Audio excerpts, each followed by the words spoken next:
With the Battle of Plattsburgh bicentennial commemoration this weekend, we are joined by historian and author Vincent Puliafico, who portrays John Quincy Adams. Welcome. Thank you for being here. Thank you, Tom. Of course, most people know John Quincy Adams as the 6th President of the United States, but most probably don't associate him with the War of 1812, and he played a really critical role.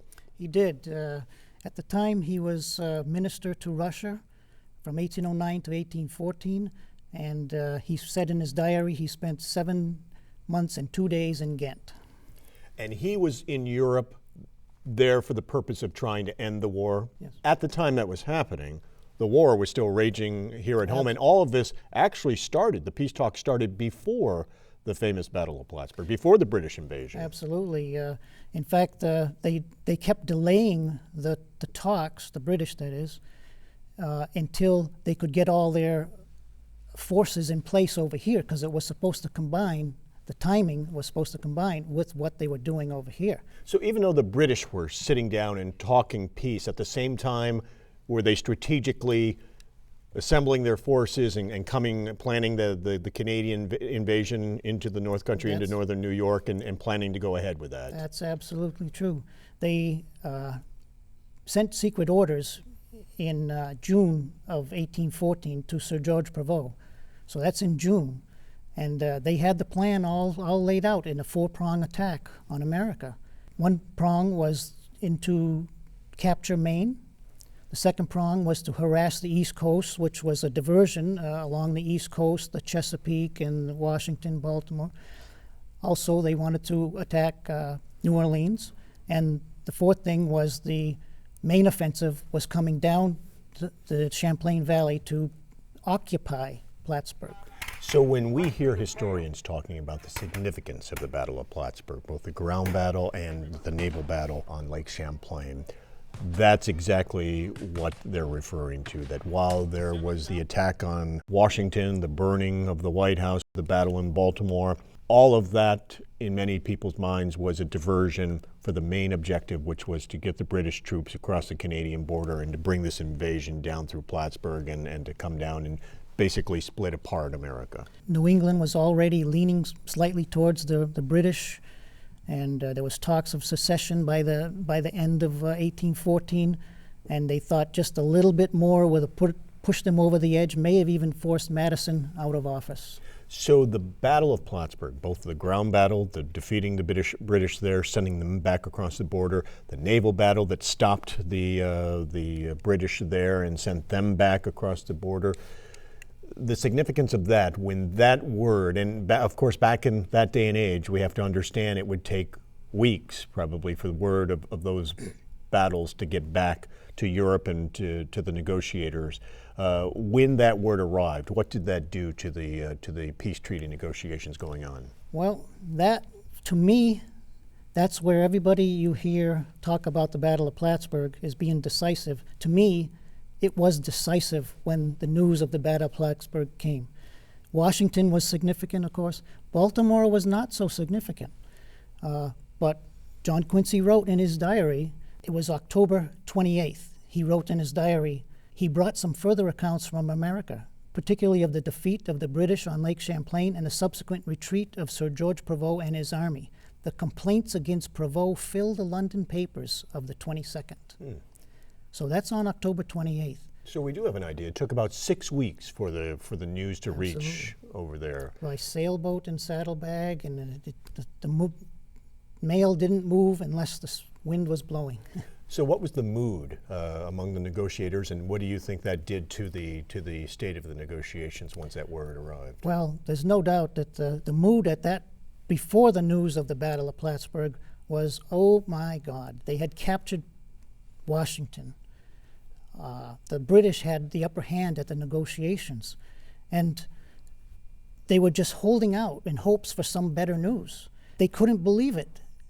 The Americans, that is, they couldn't believe this was just what they were hoping for. For the British, it was devastating. It was mortifying news that their elite troops that served under Napoleon were being turned back by this frontier town. That their invasion had failed. Yes. On December 24th, 1814, Christmas Eve, they signed and sealed the Treaty of Ghent.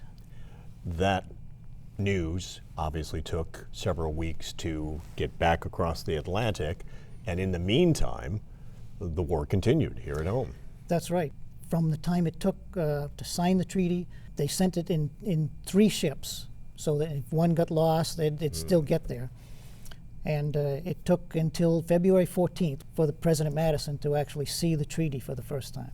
So signed, agreed to on Christmas Eve of 1814. Yeah. But by the time it got to the U.S., where both the President James Madison had to sign it, Congress had to authorize it. Yes. So that took another 2 months. It was February 14th, 1815 by the time that had happened. When President Madison saw it, and then a couple days later it had gone through the Senate, passed unanimously, and declared over February 18th, 1815. During that time, though, there was more fighting. The Battle of New Orleans with Andrew Jackson happened during that time. That's right. Did this resolve everything? Did this create the border that we now know between Canada and the U.S., or were there subsequent negotiations that led to additional changes? Or did this create what we know today as the U.S.-Canadian border?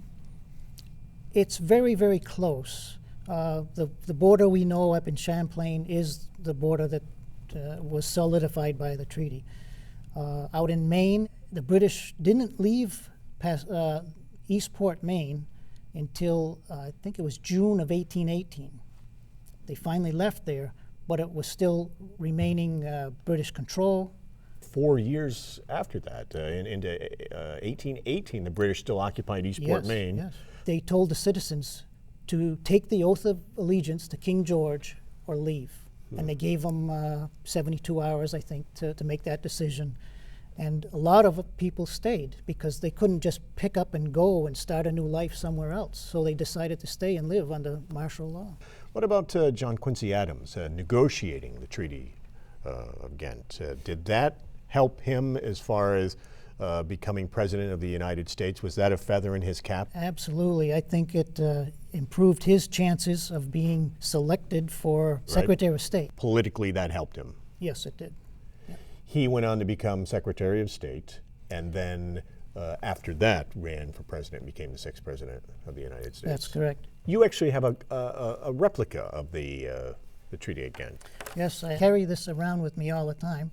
It's the front page of the Treaty of Ghent, and the back page of the signing and the sealing. You wrote a book about John Quincy Adams, his role in negotiating the Treaty at Ghent. If folks would like to read that, they can find that at the Battle of Plattsburgh Museum. Yes, the Cornerstone Bookstore, on eBay as well. And that has a lot of the history of what led up to the signing of that treaty, and Yes. once again, the significance of the Battle of Plattsburgh in the making of our nation's history.